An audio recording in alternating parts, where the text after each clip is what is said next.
So this is how I how my contact with my higher power came about.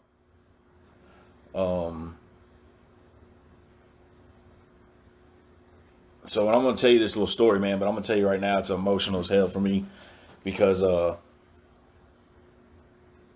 what led to me finding them, right. So it's one thing that I always get is how did you first of all, people try to give up and be like, man, I don't know God. Uh, that ain't gonna work for me. I gotta find a different angle. Or God don't mess with me, or just straight up, how did you get to God? Like it's just a, a wham bam thing, and everybody's different when it comes to that. When it comes to finding God, man, your higher power, just mine is God. And it's one thing that I don't really speak on too heavily because I feel like it turns a lot of people away because I myself would have been turned away if someone, when I was getting sober, come to me and said, hey, you need Jesus. At the time, I wasn't with Jesus, so I didn't know him, and my perception on who God was the one that I learned on my own understanding. It was the one that was going to put his foot on my neck, the one that was going to condemn me to hell, the one who judges me for every little thing that I do. Uh, that was the God that I knew. So I didn't want. I was scared of God.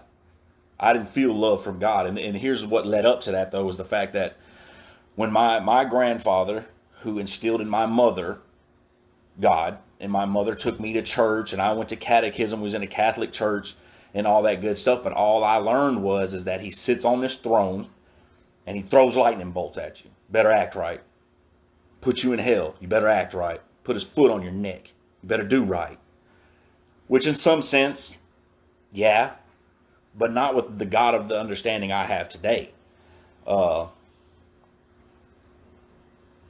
so it made me shy away from him, especially living the lifestyle I was living, feeling all that judgment and that fear. The best thing for me to do was turn my back. So I turned my back on him, but see, I told myself he turned his back on me.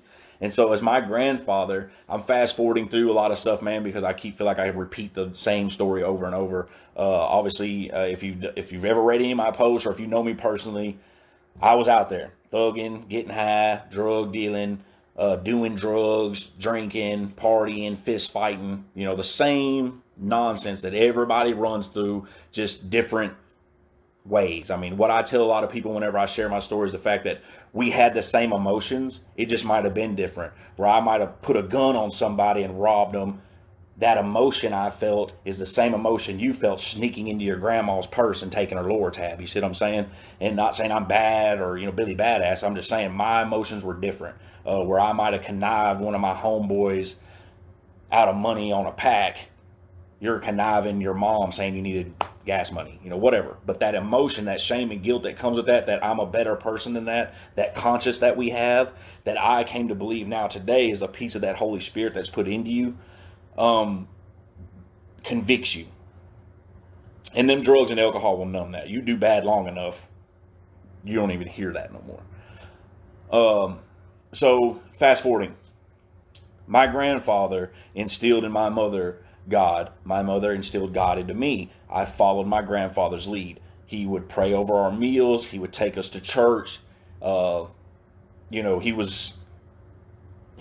had a connection with his God, right? So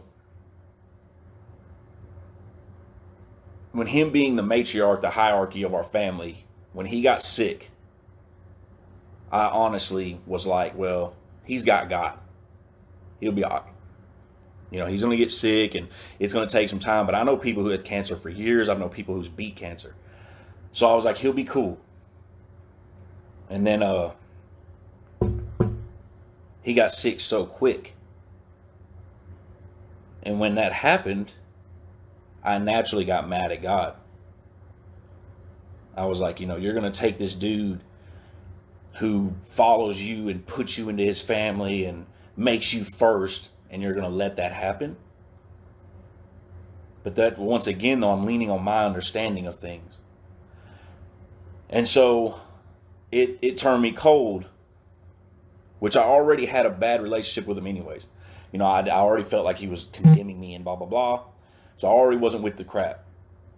And then when that happened, I for sure was like, all right, well, this dude ain't protecting his folks. So I'm not rocking with him.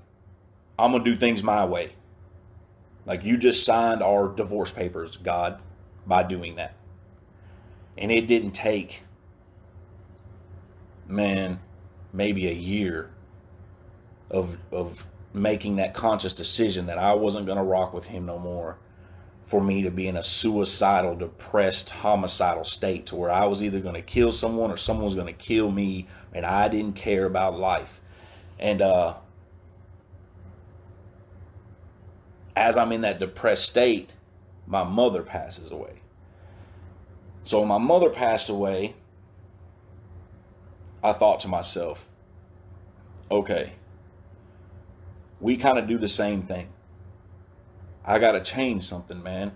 And I started remembering, stuff started coming back to my memory, even in the days I was in, that, you remember that seed that was planted when someone told you this? You remember when this happened and someone told you that? My brother being one of the main ones, who was like, dude, you can't think there's not a God. You're still alive, bro. After houses being shot up, car wrecks, robberies, not going to jail, getting pulled over when you damn sure should have went to prison, and you're not in prison. You were, just a bunch of stuff that happened to me that in my mindset, I thought I was God. I did that. Ain't nobody looking out for me but me. And that wasn't the case. So this is when I talked about earlier in that perception change. My perception started to change in that time, and I was still jacked up. But I feel that that's where that Holy Spirit starts to come back into you, man. Where if you start seeking Him, He's already looking for you. He's already looking for you. And I'm not no Bible thumper, man. I can't sit here and tell you I go to church. I ain't go to church today. It's Sunday, the day of the Sabbath. I should be worshiping. But I have church every day with myself and Him. I have a relationship built between me and Him. Now, I do go to church, don't get me wrong, but I just didn't go today. With that being said,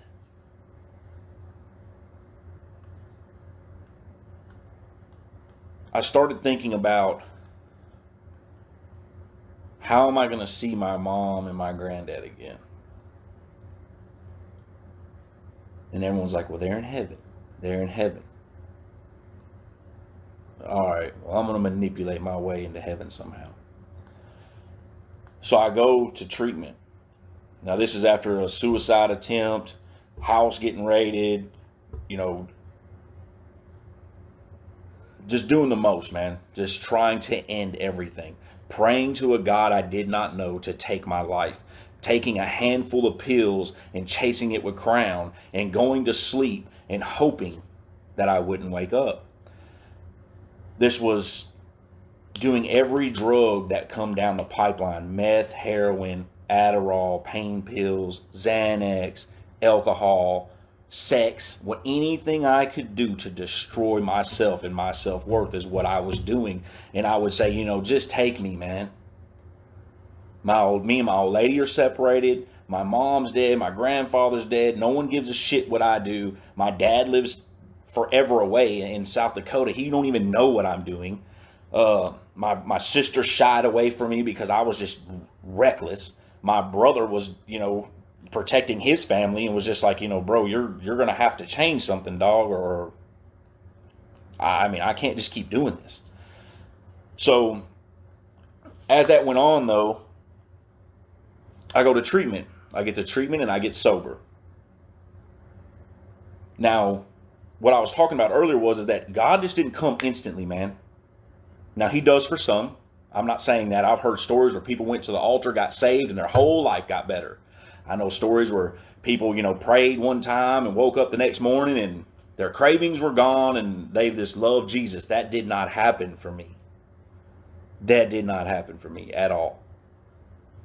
I wanted to do things myself. I wanted to understand stuff. I want to control it in my mind. If I can't control it, I don't want to be part of it. So what would happen is that I heard a guy tell me, and I speak of this dude all the time, and he watches these. He likes my stuff. He's on that addictive personality page. It's Will, dude. He kept telling me that I had to identify with anything I wanted to get involved with. I have to identify with it. So I'm thinking to myself, okay, all right. So I was going to identify with being a better person. I was going to identify with this program of NA. I was in NA at that time. And then, because I didn't know God, and I knew that the NA was a spiritual, non-religious program, and that's where I was going to go, because the AA book said God, God, God, God, God, God, God. I mean, it's listed a million times, 300 something times in the Bible, because we need them 300 something days of the year. You know what I mean? Is what you'll hear in these meetings. And so I was like, okay, I'm not going after God right now because he's scary. I'm going to do this spiritual, non-religious program, and they tell me my higher power can be a doorknob. So that's where I'm going to go. And I'm not knocking this at all, guys. This is my story. This is how it happened for me. And so I go in there, and I start identifying with being a better person. I start identifying that I was morally sick. I didn't have any morals no more. I started identifying that I was my life became unmanageable, dude. I was out of control. I started identifying that I was insane. That my thought process was jacked. I had to start identifying with all that. And as I identified with all that, I then thought to myself, okay,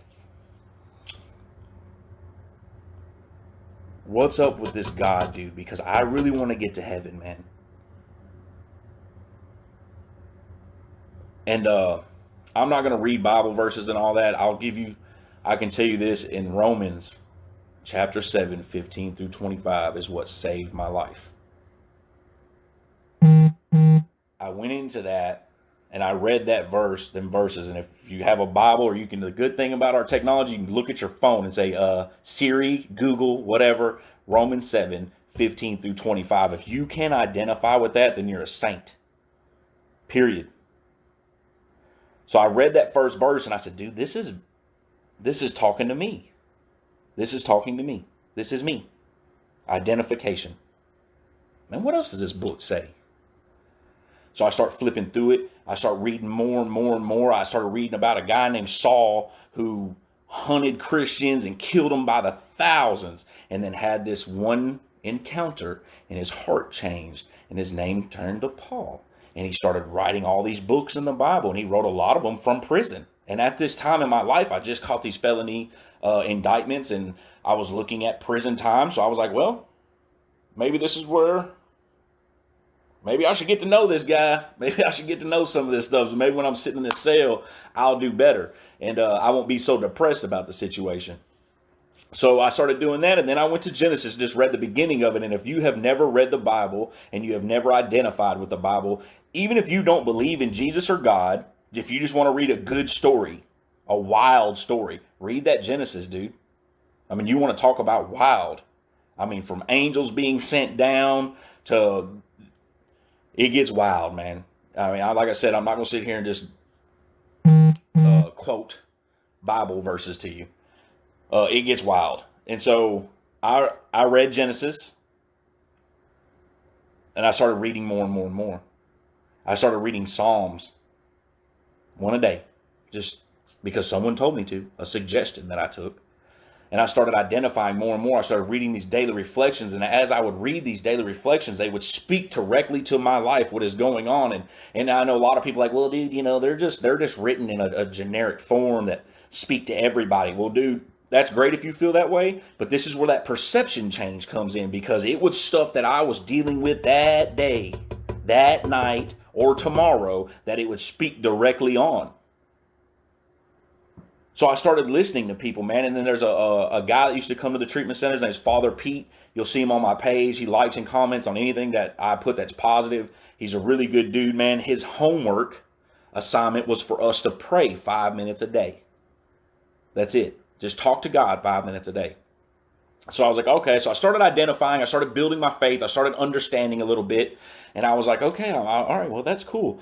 And then I started reading where it tells me that he knows the hairs on my head. And then I started reading where he says the animals, the bird doesn't have shelter or food, just knows God's going to provide. And I started reading that we have this destination, this pre-planned thing. And then, like I said, in Genesis, this king has a kid with a mistress type lady that tells him, that God tells him to bear this child for him. He bears this child for him, but then all of a sudden turns around and God tells him to cast them out to Egypt, and they send him to Egypt. He ends up marrying an Egyptian woman, blah, blah, blah. So in my mind, I'm thinking, dang, nigga, how jacked is that? They gonna tell this dude to have a kid and then cast him out. But then as you read through it and you start to see his destiny and his plan, he ended up becoming greater than that. You see what I mean? Because he knew where he was heading. And so the idea behind that is that, so I started believing that. I started building that faith, and I'm like, okay, well, cool, man. So maybe he knows what he's doing. Maybe he knows every broken home, every suicide, every overdose, all these bad things that I felt were just so horrible in my life that happened. Maybe he knew exactly what he was doing because he was conditioning me for something. Something that he knew I was going to have to be conditioned for. So, and I don't say that, I don't say my grandfather died all just for me, but everyone has their own destiny. That passing of my grandfather done something to everyone in my family. That passing of my mother done something for everyone in my family. My sister got heavily involved in church. My brother's always been, but now he goes to a church. His wife is heavily involved in church, and I am heavily involved in God. So you can't tell me that there's not certain things that happen in your life that aren't meant to be there.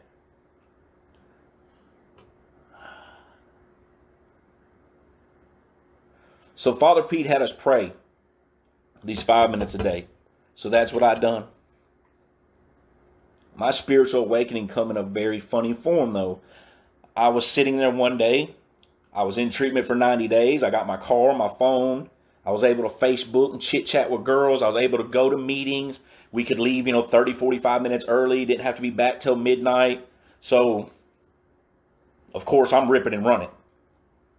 So I pray. My roommate or whatever, the guy that I was bunking with, was like, dude, just pray about it, bro. Just pray about it. So I prayed to God. I said, God, man, if it's my time to leave this place, because I wasn't there, state ordered or nothing. So if it's time for me to leave this place, then I'll leave this place. If it's time for me to stay, please focus me and slow me down. Help me. The very next day, this is how my God works. On my Suburban, the wheel bearing, brake caliber, brake shoes, hub bearing, rotor, tie rod, everything on the front passenger side of my truck out. Tire fold in, couldn't go nowhere. Actually, the guy who fixed it is watching this right now. Chaz is the guy who ended up fixing it for me. He's actually one of the first sponsors that I ever had. And when that happened, dude, I was mad. I was upset. I was like, dude, why me? Why me? Here I am way out in Castilian Springs. I'm trying to go to these meetings when really I'm trying to run these girls. I'm trying to get out and live life sober when really I'm just trying to get the hell away from sober living. I'm in there mad. My roommate looks at me and he says, fool, didn't you just pray for him to slow you down? Didn't you just pray for him to focus you? Well, guess what happened? You slowed down. Now focus yourself. This is where that free will comes in. So you always got a choice, baby. So you can either sit here mad and self-pity, because that's easy to do, or you can man up, put your big boy panties on, and be grateful for something, man. Focus yourself. Condition yourself. Your spiritual fitness is what you need to live this life. You got to have it. So then I sat back. Now, I wasn't happy to hear that. I was like, man, shut that up, man. Nobody got time for that. But inside, that conscious that I started getting back was like, you ask and you'll receive, buddy. I'm here for you, son. How else am I going to slow you down?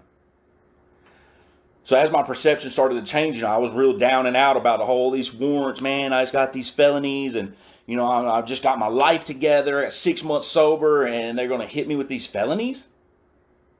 Well, that same guy I was talking about earlier, my first sponsor, Chaz, comes to me and he says, I said, man, there's people out here, dude, that are still thugging. Homeboy's got 50 pounds and 26s on his car. Other homeboys banging out heroin. Right down the street they're doing all this, and they want to come mess with me, and I'm sober. He said, you want me to tell you why? I said, yeah, man, if you think you know it all, why? He said, because they ain't prayed for help, man. They ain't asked God to help them. So you see what I'm saying about God speaks to me, man, but it necessarily ain't a voice that comes from the clouds that says, oh, son, blah, blah, blah. It's from other like-minded people. That's why the importance of changing your people, places, and things come into play. So that sat on me, man, hard. And I started to realize that all them nights I prayed for him to either take it away or take me away, how else was he going to stop me? My mama couldn't do it. My grandfather couldn't do it. My brother couldn't do it. My sister couldn't do it. My kids couldn't do it. My old lady couldn't do it. Them freaking police could. Them police could.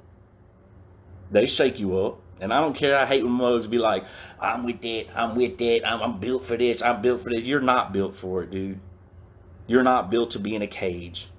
That is unrealistic to even think that. So, I mean, you can sit there and act like whoop-de-woo and blah-de-blah, but I guarantee you I'm just as much of a man as the next man. And I ain't built for prison, man. God knew that would shake me. So there I sat in treatment with this perception change, and I started building this relationship, dude. I started working hard for it, man. I started taking everybody from the treatment center to church.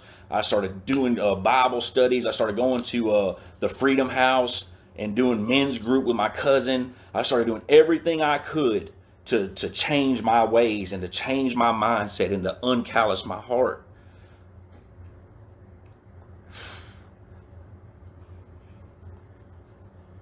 Because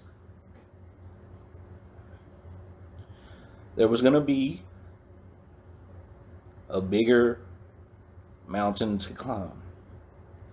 Something I read the other day that really hit home was the fact that when Moses was trying to cut through the Red Sea, God parted it for him to go through. See, he didn't remove the problem, but he made a way through it. And that spoke to me because there was going to be a major problem that come up in my future that he wasn't going to take care of for some reason. But the book tells me not to lean on my own understanding.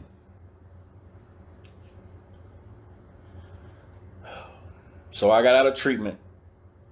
I'm living in a hotel. I don't have no job. I had some money put back from my previous life and also from my mother passed. We ended up getting some money for that. But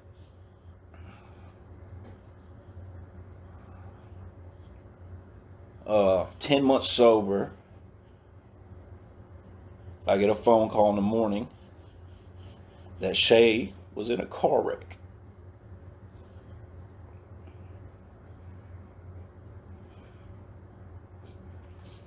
And God knew, man, that I had to have this relationship with him. That it had to happen. Because if it didn't happen, who was going to raise my son? I couldn't bear that loss on my lonely. There's just no way I could have done it. And so at this funeral, her parents and I had a rough relationship the last 8-9 years because I wasn't a good man. I was selling dope, just doing the most, putting hands on her and everything else, man. So they weren't necessarily just so gung-ho for me to be part of this funeral. They really weren't excited that I was getting my son because I was only out of treatment 4 months. And as we all know, relapse is very rapid in this game. Everybody thought that once I got out, I'd be right back to selling dope. I'd be right back to getting high. I'd be right back to being the same old me. And but see, what I learned in my program is not to promote my sobriety, but to lead by example. So I didn't go out advertising that, oh, I'm a changed man, blah, blah, blah. I just lived my life. I walked in my light. I knew where I stood with God. I knew where I stood with my sobriety. And I knew that my destiny was a lot different than what people thought it was going to be. And I kept staying obedient to the word. Now, mind you, I was facing an 8-year sentence in prison, living in a hotel, jobless, money's running low, and I get a phone call that Shay dies in a car wreck. Oh, it was in a car wreck. So I'm flying down to the hospital and I'm praying, God, you're the Alpha Omega. You're the beginning and the end. These worldly doctors say she's not going to make it. Her brain swelling. She's banged up bad. But I know you got this, man. She's got all these babies. You got this. And that's not how it turned out. So in that moment, guys, that free will come back in, and I had the point of doing this. I could sit in misery, I could sit in shame, I could sit in guilt, I could turn my back again on the one thing that pulled me out of the mirror muck and put my feet on solid ground, or I could hold tight to him. Squeeze his right hand, dude. And that's exactly what I had to do. Now, through that 4 months I was out, I started taking my son Jace to church. He started reading Romans with me. He started reading Psalms with me. He started doing things that I didn't see him do before. He started apologizing to me when he would act out. He would tell me how the Bible tells me to be obedient to my mother and father, and all this good stuff that started happening before she ever passed. So you can't tell me that there's not a plan for all of us. My road was rough, dude. It was rough. But through that connection of my higher power, today we sit here almost 13 months after she passed away. I have a job. I have my own place. We have everything we need. When she passed away, her family wasn't happy about it. They weren't going to let me be part of the funeral. They didn't want me to be a pallbearer, blah, blah, blah. And you can ask a number of people, dude, because a gang of us stood out in the parking lot. I brought my own people with me. Believe that. I surrounded myself with other folks that knew me and my struggle and knew where I was in life. And we held hands and prayed in that parking lot. And I said, God, it is your will to be done, not mine. But if you could please soften her father's heart and let me into this, and let him come to me, I got you. But if not, I'm still here. We walk up to the funeral home, and as I start to enter the building, her dad comes out, crying, obviously, tore up, says, let me talk to you. Pulled to the side. He said, man, I really want you to carry, I know she would want you to. I really want you to carry my daughter to her final resting place. Not only that, I was talking to another person that's part of their family, and they tell me, all the good pictures of Shay smiling really big, you're in them. They can't deny what y'all had, man. So the idea behind all this is the fact that you're right now where you're at in life. It's your perception that's separating you from your destiny. It's not him. It's not your higher power. You got to figure out, you got to change that perception. You got to look at things differently, because I took felonies and indictments and turned them into a blessing. I took the death of my grandfather and my mother and turned it into salvation. And I took the death of my freaking baby mama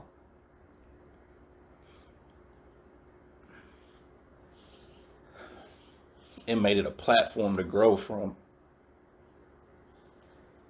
You can take that pain, man, and you can sit in it, or you can grow out of it. That's the part of that self-will that you're given. So anyways, I knew this thing was going to make me cry, dude. That's why I really didn't want to do it. But that's how I got my connection with God, was from the darkest, dirtiest, crappiest days. Is how I built it. It's how I loved it. That's how I hold on to it. That's how I done it. It wasn't in my greatest moments. It wasn't high on a horse with a pocket full of money, because I had that. It wasn't in a new car and a big house with multiple women, money in my pocket and kids. That's not when it happened. It happened when I was broke down, depressed, scared, lonely, confused, in a dark place. That's when it happened. But that's your perception, because see, I had the wrong perception for a long time and about killed myself, doing everything I could to end my life. And today, I wouldn't trade my life for nothing, dude. I could go on and on about different things, guys. I could tell you how we got our first apartment and didn't have nothing to put in it. And through people that are like-minded, and the crazy part, a lot of Shay's friends, we were given furniture. Through my family, we were given tables and dishes. People were giving us towels. I moved in this apartment with 2 mattresses and 2 TVs. If anybody's ever been in here, it's so full of crap, it looks like a storage unit now. I'm just telling you guys, that's how my connection with God came. That's how I done it. So when people ask me, how'd you do it, blah, blah, blah, man, it wasn't easy. But nothing in life that's anything worth having is easy. Anyways, that's how it happened. I'm done crying. I don't want to do it no more.